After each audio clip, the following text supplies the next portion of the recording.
Ô Débora, falando em esquema, olha essa história. Um falso pastor acusado de enganar fiéis pela internet e movimentar mais de 3 milhões de reais em 2 anos. A Juliana Prado conta essa história pra gente. Segundo a investigação, ele chefiava um call center, é isso, Juliana? Boa tarde. Isso, Carol, boa tarde a você, Débora, e aos ouvintes. A Polícia Civil e o Ministério Público estão investigando agora esse falso pastor que cobrava até R$ 1.500, Carol, por milagres na internet. Ele movimentou mais de 3 milhões de reais em apenas 2 anos. Luiz Henrique dos Santos Ferreira, conhecido como Profeta Santini, tinha mais de 5 milhões de seguidores nas redes sociais, onde divulgava vídeos com mensagens religiosas, com número de telefone e link para grupos no WhatsApp. Uma das vítimas fez mais de 80 doações via Pix, acreditando que as mensagens ajudariam, Carol, na cura de um câncer. Investigações da polícia começaram em fevereiro, quando os agentes descobriram um call center com 42 pessoas fazendo atendimento virtual no centro de Niterói, aqui na região metropolitana do Rio. Atendentes eram contratados por meio de anúncios em sites de vendas e orientados, então, a se passar por Luiz Henrique. Nessas conversas, esses atendentes reproduziam áudios gravados previamente pelo pastor, fingindo que estava falando ao vivo com as vítimas. A delegada Yasmine Verguete explica que diferentes tipos de orações eram oferecidos ao custo de 20 a R$ 1.500. Ele, previamente, gravava esses áudios, então tinha um áudio para cada situação. Um áudio para quem precisava de um tratamento de saúde, um áudio para quem precisava de um emprego, tudo isso já gravado anteriormente. E quando essas vítimas acessavam ali o link de WhatsApp que ele divulgava em suas redes sociais, ela era direcionada para um desses atendentes que não tinha vínculo algum com a igreja, portanto não tinham autoridade ali religiosa para estar realizando aquela função. De acordo com o delegado Luiz Henrique Marques, os atendentes tinham metas em dinheiro para bater no mês e eram demitidos caso não conseguissem atingir esse valor.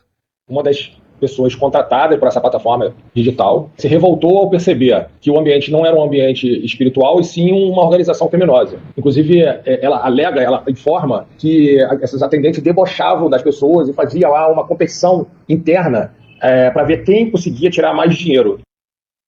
Nessa quarta-feira, a Polícia Civil apreendeu na casa, então, desse falso pastor R$ 32 mil em dinheiro, moedas estrangeiras em dólar e também euro, 7 celulares e cartões em nome de outras pessoas. A Justiça determinou o uso de tornozeleira eletrônica, o bloqueio de conta bancária e sequestro de bens desse investigado. Ao todo, 23 pessoas foram denunciadas e se tornaram réis pelos crimes de estelionato, charlatanismo, além de curandeirismo, associação criminosa, falsa identidade, crime contra a economia popular, além de corrupção de menores e lavagem de dinheiro. As penas que podem chegar a 29 anos de prisão, Carol. Obrigada, Juliana. De pastor não tinha nada, né, Débora? Muito menos de profeta, bandido da pior espécie, se aproveitando da fé das pessoas. Pois é, gente, eu não me conformo com isso. Quem se aproveita da fé, do desespero de outras pessoas pra aplicar golpe, pra fazer esquema, é demais isso.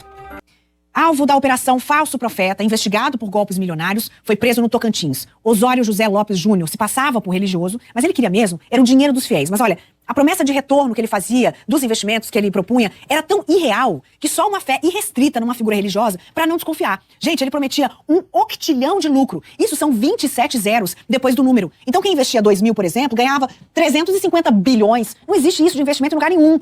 Só a pessoa que não quer, que acredita cegamente, acha que isso é uma vantagem. Eu vou falar com a Carolina Rabelo para saber quais são os detalhes dessa prisão. Onde é que ele foi encontrado, hein, Carol?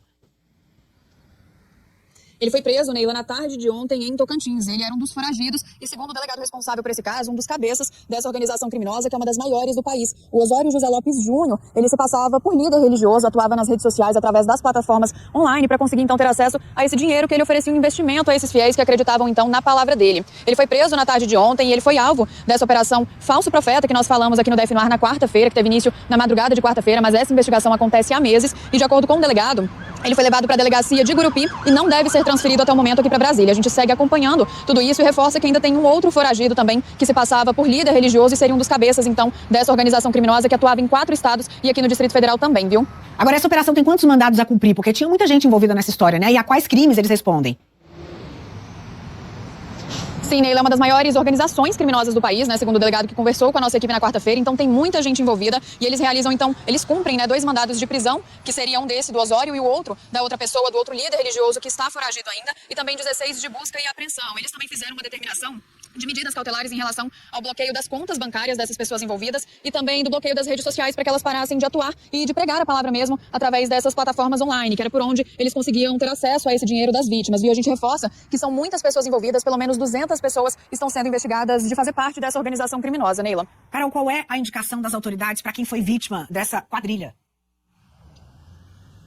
Olha, Neila, muitas pessoas foram vítimas e já registraram um boletim de ocorrência. Segundo o delegado, pelo menos 50 mil pessoas caíram nesse golpe, somando esses vários estados, né, onde acontece essa operação, a Operação Falso Profeta. E eles pedem a nossa ajuda justamente para divulgar esse crime dessa organização criminosa que busca ter acesso ao dinheiro dessas pessoas que acreditam ali, que depositam a sua fé e acabam então acreditando que vão ter esse retorno financeiro, que na verdade nunca mais acabam vendo esse dinheiro que elas investiram nessa operação, que segundo os líderes religiosos, elas receberiam várias quantias, altas quantias em dinheiro após esse investimento. Então eles pedem a nossa ajuda para que outras pessoas que tenham sido vítimas ou que reconheçam essa história, que tenham passado por alguma situação parecida, para que essas pessoas denunciem, porque isso auxilia o trabalho da Polícia Civil em relação a essa operação. A gente reforça o telefone, que é o Disque Denúncia 197, ou então procurando qualquer delegacia da sua região administrativa, você consegue fazer essa denúncia. Lembrando que ainda tem uma pessoa foragida e eles realizam então essa operação em 4 estados e aqui no Distrito Federal também em várias regiões administrativas. Neila.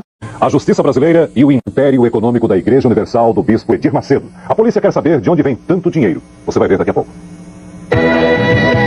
Em 13 anos, anunciando um caminho para entrar no reino de Deus, ele construiu um império. Mas de onde vem o dinheiro que permitiu ao bispo Edir Macedo, em tão pouco tempo, juntar para ele e sua igreja um patrimônio de milhões de dólares?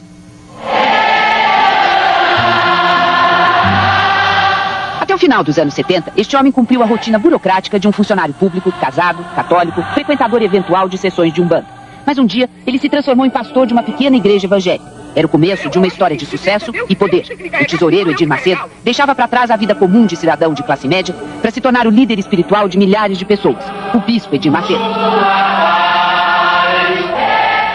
Hoje, a igreja tem 830 templos espalhados pelo Brasil, América Latina, Europa e Estados Unidos. De pequenas portas encravadas nas favelas até suntuosos salões em Manhattan. Em todos eles, os obreiros da Igreja Universal repetem o ensinamento máximo do bispo. O dinheiro é uma ferramenta sagrada que Deus usa na sua obra. E a palavra do bispo é lei. As contribuições vão desde quantias modestas recolhidas durante os cultos até fortunas arrecadadas em poucos minutos em estádios lotados de fiéis. E todos parecem acreditar que não só a fé remove montanhas, mas o dinheiro também. O destino de tantas ferramentas sagradas é desconhecido pela maioria dos seguidores da igreja. O que se sabe é que o dinheiro das contribuições alimenta uma conta bancária movimentada exclusivamente pelo bispo Edir Macedo. E pelas mãos dele, o reino de Deus vai se transformando num império.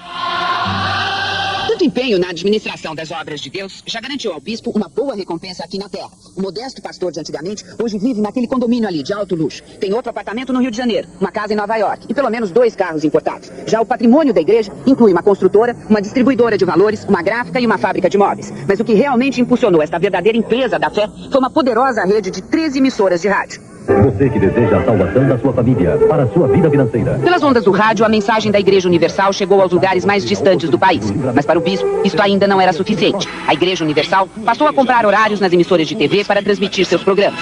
E até mesmo na porta dos templos, a televisão ocupou um lugar que antes era exclusivo do pastor.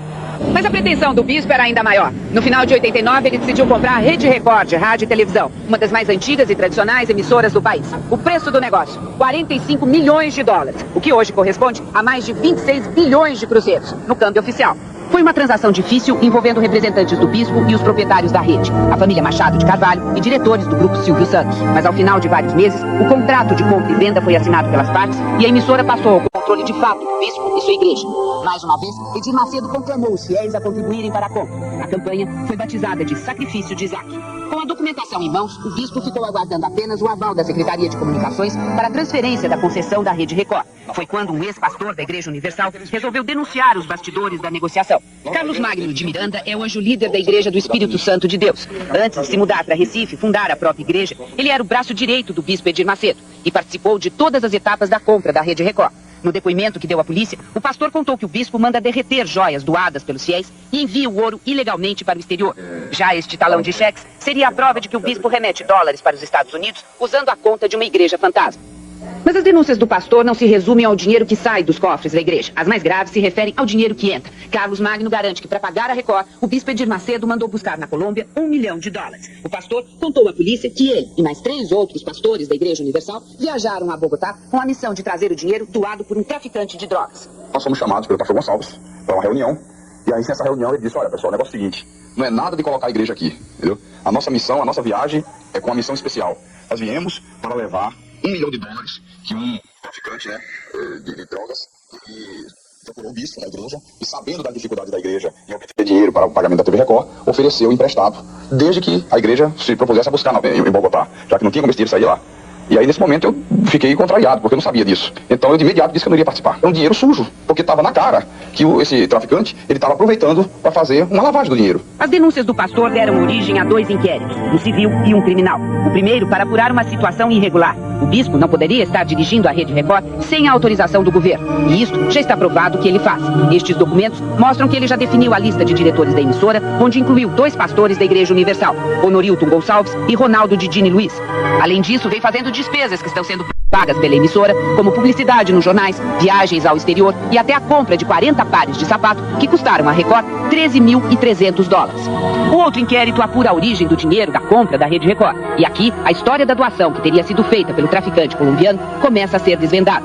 Esta ficha de controle de embarque num jato fretado é a prova de que os pastores realmente foram à Colômbia. Este recibo confirma que todos ficaram hospedados num hotel de Bogotá. A polícia diz até que já sabe quem deu o dinheiro. Estamos realizando diligências no sentido de ouvir esta pessoa que, segundo consta, teria fornecido esse dinheiro. É um traficante de drogas. Segundo consta, sim. O bispo nega tudo. Esta semana ele ficou 12 horas preso tentando explicar os milagres da sua contabilidade. Muito nervoso, afirmou que as contribuições dos fiéis é que pagaram a Rede Record. A igreja teria emprestado dinheiro a ele para que quitasse o negócio. E este empréstimo, o bispo garante que vai pagar com juros. Lá em cima, na delegacia, Edir Macedo deixou muitas dúvidas. Embaixo, na rua, o bispo mais uma vez despertou opiniões radicais. O bispo não conhece nem a Bíblia. Como é que ele vai Você não conhece a Bíblia? Não conhece, ele deu uma entrevista. O senhor deu dinheiro para comprar a TV Record? Dei, tô dando, sempre vou dar, porque... Quanto o senhor já deu? Eu não parei ainda, né? Quanto o senhor já deu até agora? A minha conta, meu nível social... Quanto o senhor já deu? Chega mais de 1 milhão e foi pouco. Quanto o senhor ganha? No momento, eu tô com um salário de 350 mil. Ontem foi a vez de Ricardo Cis enfrentar um duro interrogatório. O homem que administra os templos da igreja nos Estados Unidos é apontado como emissário do bispo nas negociações com o traficante colombiano. Ele não negou a viagem a Bogotá, mas disse que foi lá não para trazer dinheiro, mas para levar a palavra de Deus. Hoje a Igreja Universal enfrenta talvez seus dias mais difíceis. Além de prestar contas a Deus, o bispo deve explicações à polícia, à Receita Federal e ao Banco Central. Todos agora querem conhecer o que se passa no interior da igreja. Edir Macedo continua a dirigir a TV, mas não atende nenhum jornalista. Neste anúncio, publicado hoje nos principais jornais, ele se compara ao Papa e promete abrir mão dos bens da igreja que estão em seu nome. Enquanto isso, pastores, fiéis e obreiros fogem das câmeras. Em todos os tempos, a ordem é uma fé: manter bocas e portas fechadas.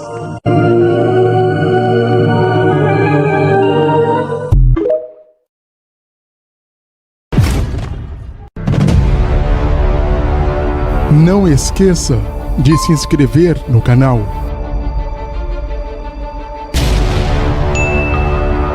Clique no sininho para receber as notificações.